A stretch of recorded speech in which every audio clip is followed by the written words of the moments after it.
मेरे अजीज दोस्तों और बुजुर्गों, मैं आपसे ये गुजारिश करने आया हूँ कि आने वाले विधानसभा के चुनाव में इंशाअल्लाह ताला मजलिस-ए-इत्तेहादुल मुस्लिमीन न सिर्फ मुजफ्फरनगर शहर बल्कि जिला मुजफ्फरनगर से भी अपने उम्मीदवारों को, अपने कैंडिडेट्स को मैदान में उतारेगी। मैं आपसे ये अपील करने आया हूँ कि आप तमाम मुत्तहिद होकर अपने वोट का इस्तेमाल मजलिस-ए-इत्तेहादुल मुस्लिमीन के हक़ में करिए। मेरे अजीज दोस्तों और बुजुर्गों,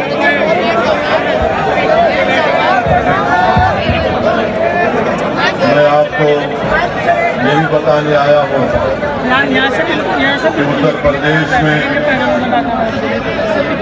और उत्तर प्रदेश की सियासत को अगर आप गहराई से उसका जायजा लेंगे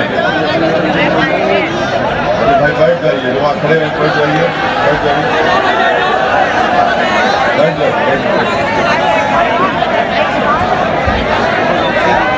तो उत्तर प्रदेश की सियासत आपसे पुकार कर कह रही है कि जिस समाज के पास उसका नेता है, जिस समाज और बरादरी के पास एक सियासी ताकत है, उन्हीं के मसाइल को हल किया जाता है, उन्हीं की तकालीफ को सुना जाता है और इंसाफ उनसे होता है जिनके पास सियासी ताकत होती है।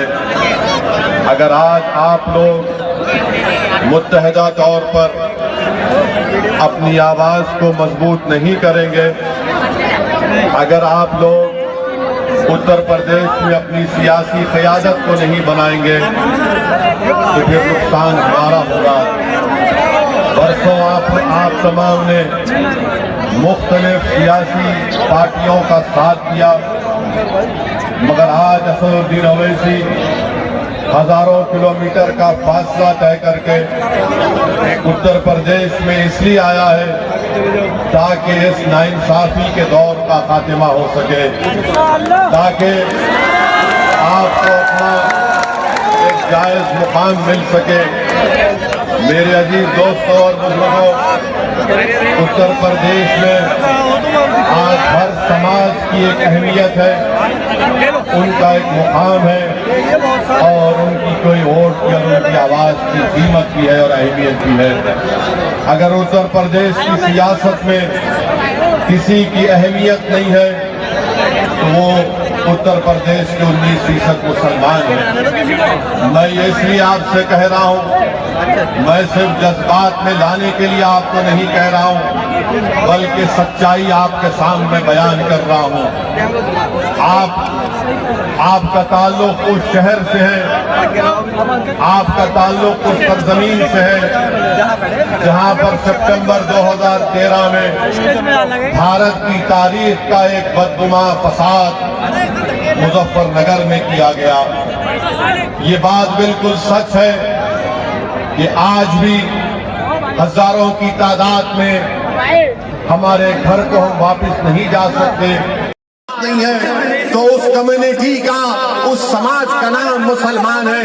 आपको डराया जाता है, आपको डराया जाता है कि मुसलमान अगर नेता बनेगा तो फिरका परस्ती में इजाफा होगा। मैं आपसे पूछना चाह रहा हूँ, यही मुजफ्फरनगर में क्या तुमने कभी फिरका परस्त ताकतों का या आरएसएस का, तुमने बीजेपी का कभी आपने साथ दिया? हरगिज नहीं दिया। आपने कभी बीजेपी का, आरएसएस का साथ नहीं दिया। आपने उन तमाम पार्टी को वोट दिया जो आपके बीच में आकर कहते थे कि हमको नेता बनाओ, हमको विधायक बनाओ, हमको वोट दो ताकि हम बीजेपी और आरएसएस को रोक सके।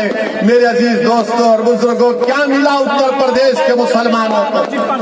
क्या मिला उत्तर प्रदेश के मुसलमानों को? मीरठ का फसाद हुआ तो हमसे कहा गया मीरठ भूल जाओ, तो हाशिमपुरा हुआ, हाशिमपुरा कहा गया कि हाशिमपुरा भूल जाओ, तो मलियाना हुआ, फिर कहा गया मलियाना भूल जाओ, तो मुजफ्फरनगर हो गया।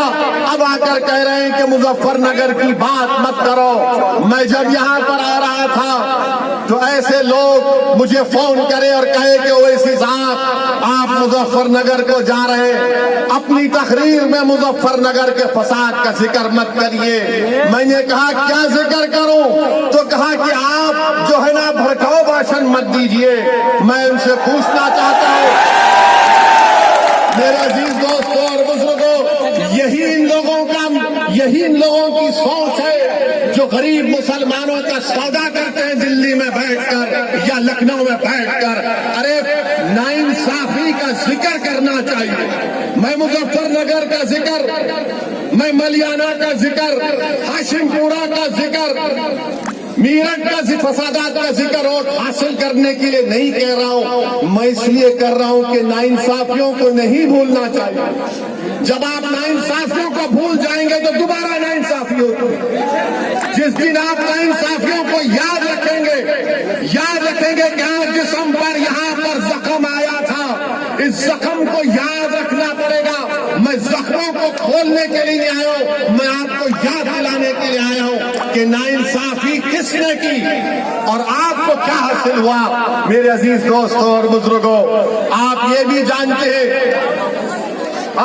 जानते हैं कि यही मुजफ्फरनगर में जब CAA NRC का प्रोटेस्ट हुआ, मैं आपका शुक्रिया अदा करता हूं, आपको सलाम करता हूं कि जिस बेबाकी और बहादुरी के साथ आपने CAA और NRC के कानून के खिलाफ एहतजाज किया।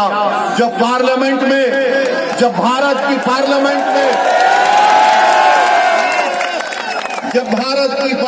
में CAA और NRC का कानून पार्लियामेंट में आया, मेरे अजीज दोस्तों और बुजुर्गों, कांग्रेस पार्टी भी है, समाजवादी भी है, BSP भी है, ममता बनर्जी की पार्टी भी है, सब पार्टियां हैं जो अपने आप को नाम निहाद सेकुलर कहती हैं। बीजेपी ने कानून लाया।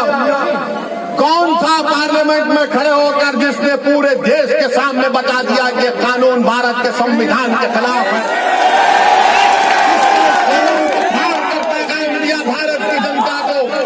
कि हम नाइंसाफी को बर्दाश्त नहीं करेंगे।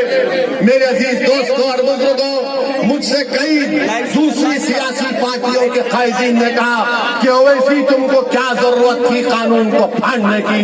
तो मैंने कहा मेरी तकरीर को तुमने पार्लियामेंट में नहीं सुना। मैंने वो काम किया जो गांधी ने किया था। गांधी ने उस वक्त के सफेद फार्म हुकूमत के गलत कानून को फाड़ दिया था।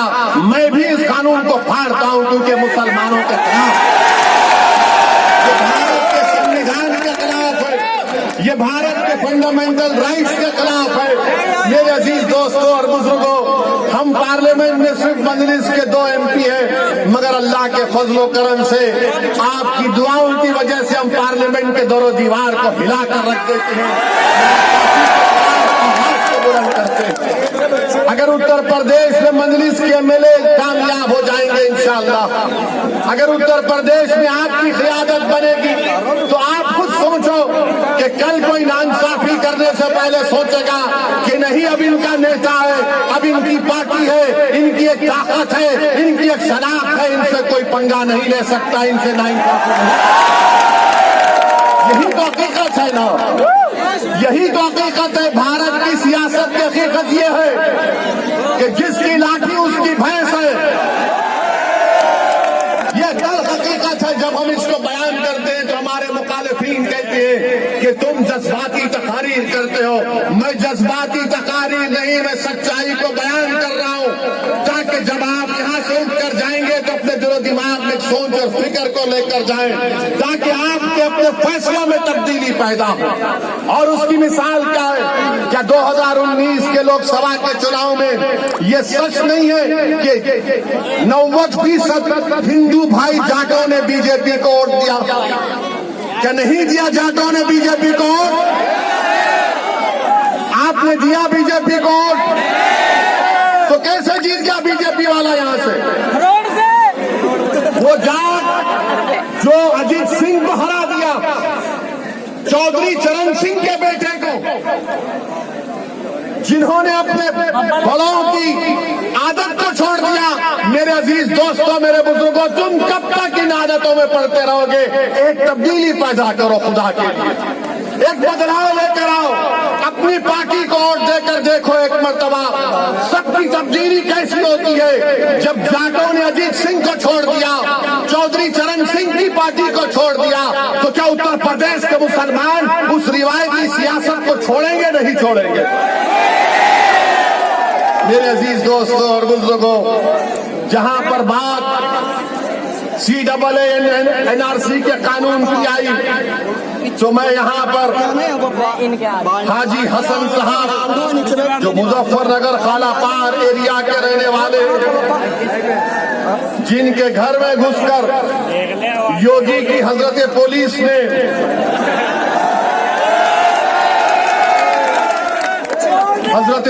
ने उनके घर में घुसकर उनके घर को लूटा, 5 लाख रुपए लूट लिए। वो 5 लाख जो हाजी हसन साहब अपनी पोती की शादी के लिए रखे थे, और फिर उसके बाद हम पे नारे लगाए गए कि पाकिस्तान या कब्रिस्तान। और तरफे तमाशा ये है कि उनके बेटे शाहिद को गिरफ्तार कर लिया गया, उनके बेटे को गिरफ्तार कर लिया गया। फिर एक 26 साल का नूर मोहम्मद, इसको गोली लगी, इसको मुजफ्फरनगर में दफनाने नहीं दिया गया, बल्कि कहा गया कि मीरठ में इसको दफना दो। मेरे अजीज दोस्तों और बुजुर्गों, ये तमाम चीजें आपके सामने हैं। हम कब तक अपना खून बहाते रहेंगे? हम कब तक अपने ख्वाबों को चूकनाचूर करते रहेंगे? हम कब तक अपने दिल की ख्वाहिश को इन तमाम पार्टी के सियासी नेताओं के कदमों में लाकर अपने ख्वाबों को बिछा देंगे? याद रखो, आपके ख्वाब आप पूरा करेंगे, आपकी मंजिल आप तय करेंगे, आपके फैसले आप करेंगे, आपका वोट आपकी पार्टी को मिलेगा। हम कब तक समाजवादी हो, BSP हो, RLD हो, कांग्रेस से कहेंगे कि जाओ हम मुसलमान हैं, तुम हमारे मुकद्दर के फैसले करो? नहीं, तुम अपने मुकद्दर के फैसले कर सकते हो। अल्लाह ने तुमको ताकत दी है, अल्लाह ने तुमको उनसे ज्यादा समझ दी है, अल्लाह ने तुमको उनसे ज्यादा दूरंदेशी दी। सिर्फ आपको एतमाद की जरूरत है। और लोग कहेंगे कि ओवैसी आकर तुमसे कह रहा है कि खतरे मोल लो। अरे मैं तुमसे ये नहीं कह रहा हूं कि खतरे मोल लो, मैं तुमसे कह रहा हूं कि हमारी जिंदगी का फैसला और मौत का फैसला अल्लाह कर चुका है। हमको जिद्दोजहद करना है, हमको मेहनत करना है। आपके वोट की क्या अहमियत है बताइए? आपके वोट की अहमियत क्या है बताइए? आपने तो इन तमाम सेकुलर पार्टियों को वोट दिया, मगर बीजेपी जीती जा रही है। हम भी चाह रहे हैं कि इंशाअल्लाह ताला उत्तर प्रदेश में दोबारा योगी की सरकार ना बने, दोबारा योगी मुख्यमंत्री ना बने। मगर ये लोग आकर क्या कहेंगे कि मुजफ्फरनगर में अगर वोट मुसलमानों का डिवाइड हो गया तो बीजेपी जीत जाएगी। ये बोलते हैं ना। अगर मुसलमान में देखो, आपके कान में आकर जैसा शैतान वसवसे डालता है, इस तरह के शैतान के एजेंट दुनिया में बहुत है। ये आकर कहेंगे कि देखो, अगर तुम वोट नहीं डालोगे तो बीजेपी को फायदा होगा। हम उस हजरत इब्लीस की औलाद से पूछना चाहते हैं। हम तो औज़ुबिल्लाहि मिनश शैतानिर रजीम कहते हैं, उनसे पूछना चाह रहे हैं, क्या 2019 के चुनाव में आपने बीजेपी को वोट दिया? आपने क्या 14 में आपने दिया था? क्या आपने 17 के विधानसभा के चुनाव में दिया था? तो 14, 17, 19 आपने 3 चुनाव में बीजेपी को वोट नहीं दिया, तो फिर कैसे बीजेपी जीत गई? कैसे जीती बीजेपी? आपको सोचना है, ये फैसला आपको करना है। आपने 14 में RLD को वोट दिया, कांग्रेस को दिया, BSP को दिया, सपा को दिया, मोदी के MP जीत गए। 17 के विधानसभा के चुनाव आए, हम तो नहीं थे यहाँ पर, बीजेपी जीत गई। 19 में मैं एक सीट पर नहीं ला, मजलिस नहीं रही, बीजेपी जीत गई। मेरे अजीज दोस्तों और बुजुर्गों, इस बार आप गलती नहीं करेंगे, इस बार आप ये गलती हरगिज नहीं करेंगे इंशाअल्लाह। यकीनन बीजेपी को रोकेंगे, मगर बीजेपी को रोकने का मतलब ये नहीं है कि मैं इनकी गुलामी करता रहूं। बीजेपी को हराएंगे जरूर इंशाअल्लाह ताला, मगर इसका यह मतलब नहीं है कि मुझे तुम खबर में उतारोगे, मेरे घर को खंडेर बना दोगे, मेरे नौजवान को गोली मार दोगे, या जो बच जाएगा उसको जेल में डाल दोगे, मेरे बच्चों को स्कूल नहीं मिलेगा, इंटर कॉलेज नहीं मिलेगा, मगर ये लोग आकर कहेंगे वोट हमको दो, नेता हम बनेंगे।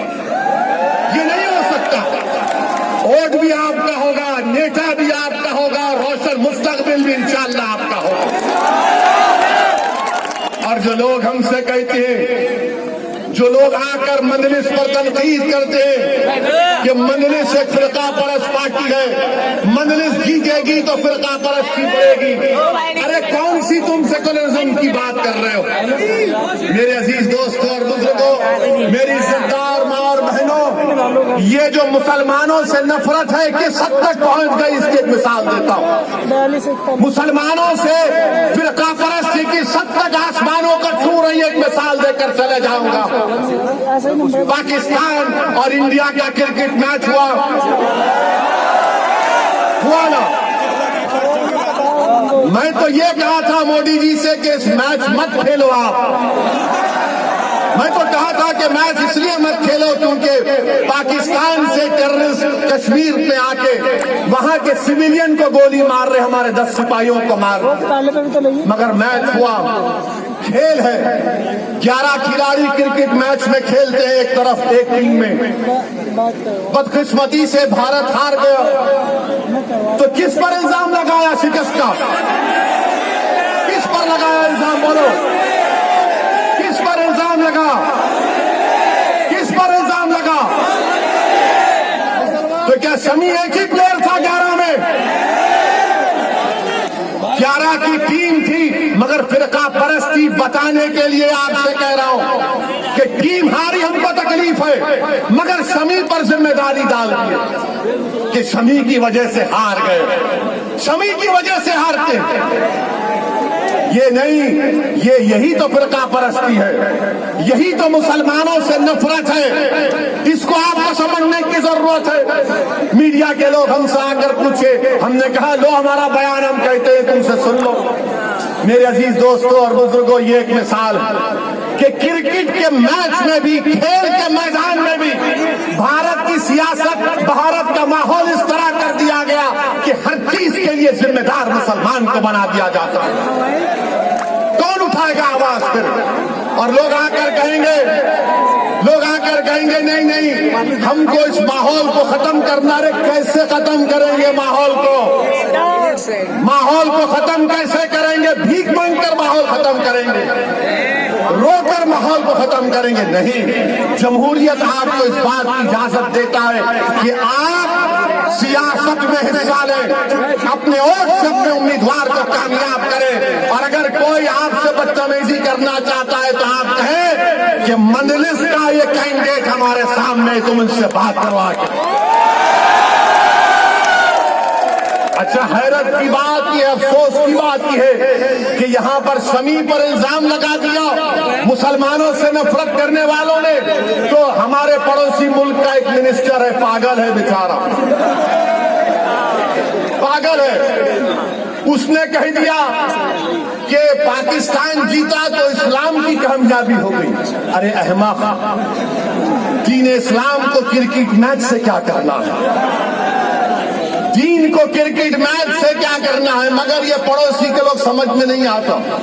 अल्लाह का शुक्र है कि हमारे बुजुर्ग नहीं गए वहां पर, वरना इन पागलों को हमको देखना पड़ता। जो लोग गए उनको बर्दाश्त। जब हम इन फिरका परस्तों को कह रहे हैं तो उनको भी कहना पड़ेगा, पड़ोस के जो मिनिस्टर ने बयान दिया, अरे ये तुमको शर्म नहीं है कि तुम्हारे मुल्क को चीन के पास गिरवी करती हो और तुम इस्लाम की बात करते हो? वो चीन जो जिंजियांग में मुसलमानों को 20 लाख मुसलमानों को कैद में बंद कर दिया, जिनको जबरन सूअर खिलाया जा रहा है चीन में, आज वो मिनिस्टर इस्लाम की कामयाबी की बात करता है। अरे मिनिस्टर, पाकिस्तान में तुम एक मलेरिया की दवा नहीं बना सकते, तुम एक मोटरसाइकिल का टायर तैयार नहीं कर सकते। भारत बहुत आगे है, भारत से पंगा मत लो। ये हमारा घर का मामला, हम घर में तय कर लेंगे। हमको पाकिस्तान से कभी मतलब था ना कभी रहेगा।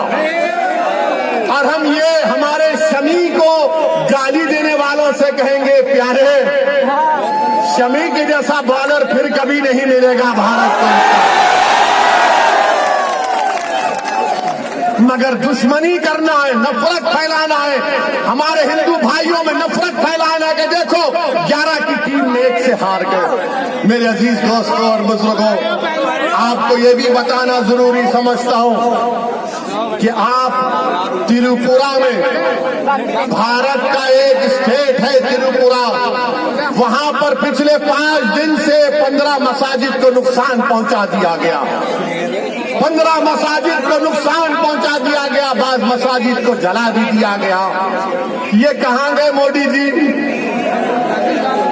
कहां गए अमित शाह, कहां गए सबका साथ, सबका विकास, सबका विश्वास। मेरे अजीज दोस्तों और बुजुर्गों, हम त्रिपुरा की सरकार से, भारत के प्रधानमंत्री से कह रहे हैं कि रोकिए त्रिपुरा में जो ये फिरका परस्त विश्व हिंदू परिषद और बजरंग दल के लोग जो त्रिपुरा की मस्जिदों को नुकसान कर रहे हैं, रोकिए। ये तमाम के तमाम आपके लोग हैं। आप अगर 1 मिनट में उनको रोक सकते हैं, मगर 15 मसाजिद को नुकसान पहुंचा दिया गया। ये बीजेपी का असली चेहरा है। ये नरेंद्र मोदी के झूठे वादे हैं, ये झूठे वादे हैं कि त्रिपुरा में मस्जिदों को नुकसान पहुंचाया जा रहा है।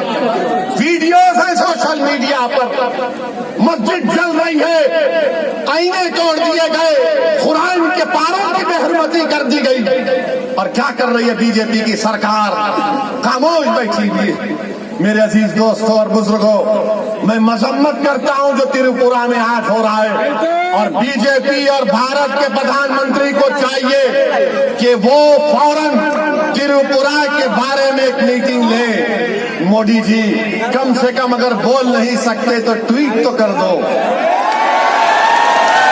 ट्वीट तो कर दो कि त्रिपुरा में आज जो नंगा नाच हो रहा है उसको रोकने की जरूरत है। मेरे अजीज दोस्तों और बुजुर्गों, तीसरी अहम बात जो मैं आपसे करना बहुत जरूरी समझता हूं वो ये है कि मेरे अजीज दोस्तों और बुजुर्गों, मुजफ्फरनगर में डेवलपमेंट नाम का कोई काम नहीं हुआ। लखनऊ में बैठकर बाबा बहुत बड़ी बड़ी बातें करते हैं, बाबा बड़ी बड़ी बातें करते हैं। और बाबा ने परसों बयान दिया कि हम कोई मजहब को नहीं करते, हम कोई वैसा नहीं करते, लंबी लंबी छोड़ दिए बाबा। हम उनसे पूछना चाहते हैं कि मुजफ्फरनगर में का ये बात सच नहीं है कि मुजफ्फरनगर में जहां पर 40% के करीब मुसलमानों की आबादी है ना, यहां पर 40% मुसलमानों की आबादी के लिए आपको ये बताना चाहूंगा कि सिर्फ 4 कम्युनिटी हेल्थ सेंटर, जहां पर 40% मुसलमान है वहां पर 4 है। जौनपुर में 10% है, वहां पर 22 है। अब आप खुद फैसला करिए। कोई उठाता है इन बातों को, कम्युनिटी हेल्थ केयर सेंटर की जरूरत है, मगर इस पर कोई बात ही नहीं होती। और फिर तीसरी बात जो इसमें अहम बात की है कि मुजफ्फरनगर का फसाद हुआ और यही योगी सरकार ने 70 केसेस को वापस ले लिया। कितने? 70 से ज्यादा केसेस को, इनके बड़े बड़े नेताओं के खिलाफ केसेस को वापस ले लिया। इनका एक एमएलए है विक्रम सैनी कठौली का, बीजेपी का एमएलए, जिसको कोर्ट ने बरी कर दिया। किस बुनियाद पर कि इसके खिलाफ एविडेंस नहीं है? क्या सरकार का काम नहीं है कि उसके खिलाफ अपील की जाए? अपील नहीं होनी चाहिए, अपील होनी चाहिए, मगर बीजेपी की सरकार अपील नहीं करती, केसेस को वापस ले लिया जाता है। मेरे अजीज दोस्तों और बुजुर्गों, वहीं पर मैं आपको ये भी बताना जरूरी समझता हूं कि आप देखते हैं कि आप मोदी जी आए कल या 2 दिन पहले आकर उत्तर प्रदेश में 6 या 7 मेडिकल कॉलेज का इफ्तिताह किया, मगर हम मोदी जी से, योगी से पूछना चाहते हैं, सत्ता में तो आप है ना, 5 साल में आपने क्या किया? आपको जानकर हैरत होगी कि आयुष्मान भारत का जो बजट है वो कितना इस्तेमाल हुआ, कितना इस्तेमाल हुआ आयुष्मान भारत बजट का, उसका चंद फीसद भी इससे इस्तेमाल नहीं होता है। मेरे अजीज दोस्तों और बुजुर्गों, ये नाइंसाफियों के खात्मे के लिए, आपकी एक आजाद सियासी आवाज के लिए मैं आपसे अपील करने आया हूं कि मजलिस इत्तेहादुल मुस्लिमीन के हक में अपने वोट का इस्तेमाल करिए। डरने और घबराने की जरूरत हमको और आपको नहीं है, हमको सिर्फ अल्लाह से डरना है, हमको अल्लाह से अपने रिश्ते को मजबूत करना है, हमको रसूल अल्लाह सल्लल्लाहु अलैहि वसल्लम से अपनी निस्बतों को और अपने गुलामी के रिश्तों को मजबूत करना है। याद रखिए, अगर आप डर डर कर इसी तरह अपने वोट का इस्तेमाल करते रहेंगे तो फिर क्या हासिल होगा? बताइए, क्या हासिल होगा आपको? और अगर कोई ये कह रहा है, अगर कोई ये कह रहा है कि एनपीआर नहीं होगा, झूठ कह रहा है आपसे। आज हिंदू अखबार में भारत की एक मायनाज जर्नलिस्ट है विजेता सिंह की रिपोर्ट पढ़िए, जिसमें कहा गया कि मोदी सरकार सेंसस के साथ एनआरसी और एनपीआर करेगी। और वो क्या है? वो खतरा है तमाम भारत के मुसलमान और दलितों के लिए। सेंसस के साथ एनपीआर होगा, एनआरसी होगा, और उसमें सवालात पूछे जाएंगे कि बताओ तुम्हारे माँ बाप कहाँ पैदा हुए थे, बताओ उनका बर्थ सर्टिफिकेट क्या है, बताओ तुम्हारी मादरी जबान क्या है। ये क्यों पूछा जा रहा है आपको मालूम? जब लिस्ट बन जाएगी तो तहसील ऑफिस में एक लिस्ट लगाई जाएगी कि देखो इसमें असदुद्दीन ओवैसी का नाम है, और वो तहसीलदार के पास कोई भी जाकर ये ऑब्जेक्शन डाल सकता है कि असदुद्दीन ओवैसी भारत का नागरिक नहीं है, मैं ऑब्जेक्शन करता हूं इसकी शहरियत पर, तो मुझे अपनी शहरियत को साबित करना पड़ेगा। ये काम बीजेपी करने जा रही है, इसकी आवाज कोई नहीं उठाएगा। और लोग पूछेंगे तुमने क्या किया तेलंगाना में? हमारे पास तेलंगाना रियासत में 7 एमएलए मजलिस के, हमने अपने चीफ मिनिस्टर मुख्यमंत्री से बैठ कर कहा, पूरे तमाम मुसलमानों की तंजीमों को लेकर गए, जिसमें जमीयतुल उलमा भी शामिल, जिसमें जमात इस्लामी, तबलीगी जमात, अहले हदीस, अहले सुन्नत, सबको लेकर गए, शिया भी थे, सबको ले जाकर हमने चीफ मिनिस्टर से कहा कि आप सेंसस करेंगे, एनपीआर नहीं करेंगे। चीफ मिनिस्टर ने तय खून दिया, तो हमने कहा तय खून की कोई अहमियत नहीं है, असेंबली में खड़े होकर दो। तो असेंबली में रेजोल्यूशन हमने पास कराया, करारदाद को मंजूर करवाया कि तेलंगाना में सेंसस होगा, एनपीआर नहीं होगा। ये आपकी ताकत होती है। लोग बोलते हैं कि तुम्हारे पास 7 एमएलए हैं, तुम क्या कर सकते?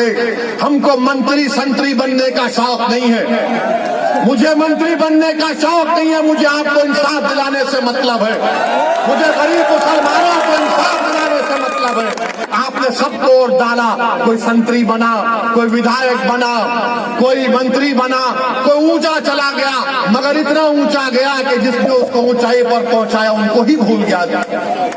मेरे अजीज दोस्तों और बुजुर्गों, ये मोदी सरकार सेंसस के साथ ये हरकत करना चाहती है। हम मोदी सरकार को बताना चाह रहे हैं कि अगर एनपीआर होगा मोदी जी, तो खुदा की कसम असदुद्दीन ओवैसी मुजफ्फरनगर आकर एहतजाज करेगा। हम खामोश नहीं बैठेंगे। बताइए किसके पास भारत में बर्थ सर्टिफिकेट है? क्या आपके माँ बाप के पास बर्थ सर्टिफिकेट निकलेगा? क्या निकलेगा बर्थ सर्टिफिकेट? वो यूपी का बच्चा है जो इंदौर गया, इंदौर मध्य प्रदेश में गया, उसका नाम तस्लीम था, चूड़ियां बेच रहा था, तो उसको मारा गया कि तू कुछ और हरकत कर रहा है, तो उसको जेल में क्यों डाल दिया गया मालूम आपको? अब तक 3 हफ्ते से तस्लीम जेल में है, कोई गलती नहीं है, गलती सिर्फ उसके आधार कार्ड में एक नाम की गलती है। तो कहा गया तेरा आधार कार्ड झूठा है। और तस्लीम पिछले 3 हफ्ते से मध्य प्रदेश की जेल में है। मेरे अजीज दोस्तों और बुजुर्गों, याद रखो ये आने वाले असेंबली के चुनाव हमारे लिए बहुत अहम है। अगर आप अपनी क़यादत को मजबूत करेंगे, अगर आप अपनी आवाज को मजबूत करेंगे तो कोई लड़ने वाला होगा आपके लिए। आपने कभी इस नेता को चुना तो वो कभी बीएसपी में थे, कभी दाढ़ी थी तो दाढ़ी कटाकर सपा में चले गए। मैं किसी का नाम नहीं लेना चाहता हूं, मैं नाम नहीं ले, आप जानते हैं, आप जानते हैं हमारी दाढ़ी है, अल्हम्दुलिल्लाह रहेगी। थोड़ी काली थी अब व्हाइट हो रही है, और इसके जिम्मेदार हमारे घर वाले हैं, धूप नहीं है। मगर मेरे अजीज दोस्तों और बुजुर्गों, ये दल बदल की सियासत से काम नहीं चलने वाला है कि अगर उनको सिर्फ अपनी पड़ी है, मगर कौम के बारे में कौन सोचेगा, मिल्लत के बारे में कौन सोचेगा, लीडरशिप कौन बनाएगा, कौन आवाज बनेगा मजलूमों की। हम मजलूम हैं, वो जालिम बैठे हैं इख्तिदार की कुर्सियों पर। हमको अपनी मजलूमियत को समझते हुए जालिम के जुल्म को रोकना पड़ेगा। अगर नहीं रोकेंगे तो नतीजा देख रहे हैं कि उत्तर प्रदेश में हजारों की तादाद में हमारे कुरैश भाई बेरोजगार हो चुके हैं। हजारों की तादाद में कुरैश भाई बेरोजगार हो चुके हैं। बुनकर का कारोबार करने वाले हमारे अंसारी भाई, उनके पावरलूम बंद पड़े क्योंकि योगी सरकार ने उनकी माशियत को बर्बाद कर दिया, बरकी की बिजली की कीमतों में इजाफा कर। मेरे अजीज दोस्तों और बुजुर्गों, ये मसाइल हमारे हैं यहाँ, इन मसाइल पर कौन आवाज उठाएगा। और जहां तक बीजेपी का सवाल है, लोग बहुत सी बातें करते हैं कि आप बीजेपी के बारे में नहीं बोलते। अरे जितना हम मोदी के बारे में बोलते शायद ही कोई बोलता होगा। क्या पार्लियामेंट में खड़े होकर हमने कहा था कि मोदी जी आप दोबारा प्रधानमंत्री बन जाएंगे? किसने कहा था? मुलायम सिंह यादव ने कहा था। कि हमने पार्लियामेंट में जाकर मोदी जी के गले मिल लिए? कौन गले मिला था? कि हमने अपनी बेटी की शादी में मोदी को बुलाया था? किसने बुलाया था? आप सब करेंगे, आप शादी में बुलाएंगे, आप बोलेंगे तुम प्रधानमंत्री बन जाओ, तुम गले भी मिलेंगे। और जब ओवैसी आकर उत्तर प्रदेश के मुसलमानों से कहेगा कि नेता बनो, लीडर बनो, कायद बनो, तो बोलेंगे तुम्हारे वोट काटने आया है, तुम्हारा दुश्मन है।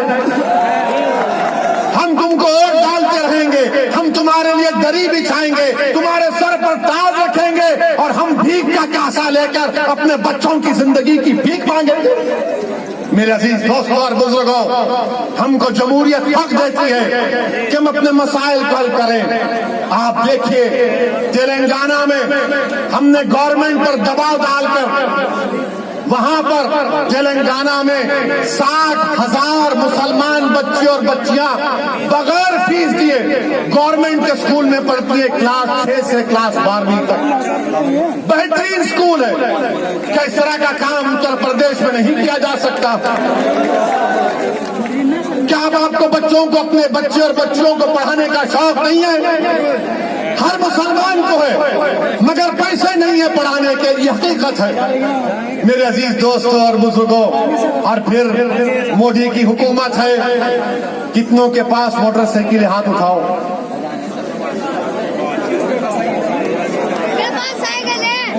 कितनों के पास पेट्रोल की गाड़ी है? आप जब पेट्रोल स्टेशन जाते हैं तो 104, 107 रुपया पर लीटर दलाते हैं ना।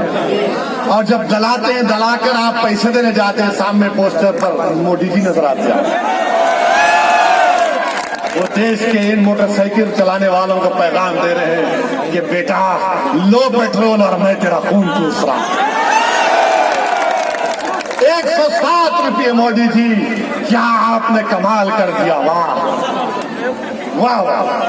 और फिर पेट्रोल 107, 104 रुपये में हो गया तो यूपी का एक निराला मिनिस्टर है, जो बोला कि पेट्रोल जलाता ही नहीं है कोई। ढंग से बोल। अजीब आदमी, अजीब आदमी। अनेक कह रहा है कि पेट्रोल जलाता ही नहीं है।